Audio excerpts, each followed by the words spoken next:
भाव रहा जिसके मन के जैसा, रूप हुआ साई का वैसा। बाबा के जैसे हिंदू भक्त थे, वैसे मुस्लिम भक्त भी थे। जो जिस भाव से साई को पूजता था, उसे उस प्रकार की प्रतीति आ जाती थी। बाबा को छुआछूत, धार्मिक अवडंबर कतई पसंद नहीं था। अपने भक्तों द्वारा की गई सभी प्रकार की सेवा को वो सही दिल से स्वीकार कर लेते थे।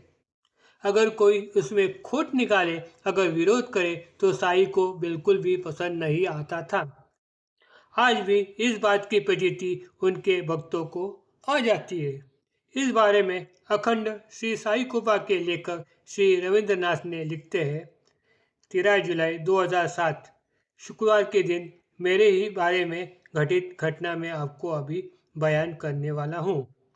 वह वह शुक्रवार का दिन था। काम के सिलसिले में मैं बाहर जाकर घर आ गया। उस समय मेरी पत्नी पूजा पाठ कर रही थी। मैंने और पत्नी ने यह तय किया था कि सिर्फ गुरुवार के दिन ही हम पूजा पाठ करेंगे, जिससे समय की बचत तो हो जाएगी, लेकिन वह शुक्रवार के दिन भी गजानन महाराज के फोटो की पूजा पाठ में मग्न थी। मैंने इस बात पर पत्नी से नाराजगी जताई, जिस वजह से हम दोनों में झगड़ा हो गया।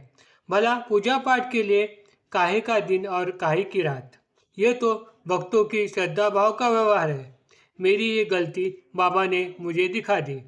वह यूं के मेरे घर पर श्री हेमांत पंडो द्वारा लिखित साई संस्थान द्वारा प्रकाशित प्रथम संस्करण यानी फर्स्ट एडिशन साई सचित्र की पोथी थी, जो आज किसी के पास नहीं है, जिसे मेरे पिता ने 1930 में खरीदा था।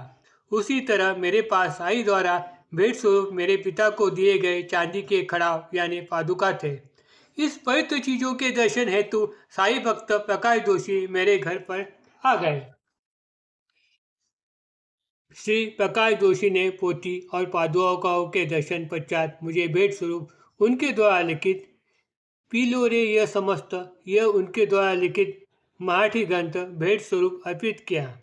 उनके जाने के पश्चात बड़े ही श्रद्धा भाव से उस पुस्तिका को मैं पढ़ना शुरू कर दिया। पुस्तक पढ़ते पढ़ते पेज नंबर 36 पर अमृतवाटी ये प्रकरण में पढ़ने लगा।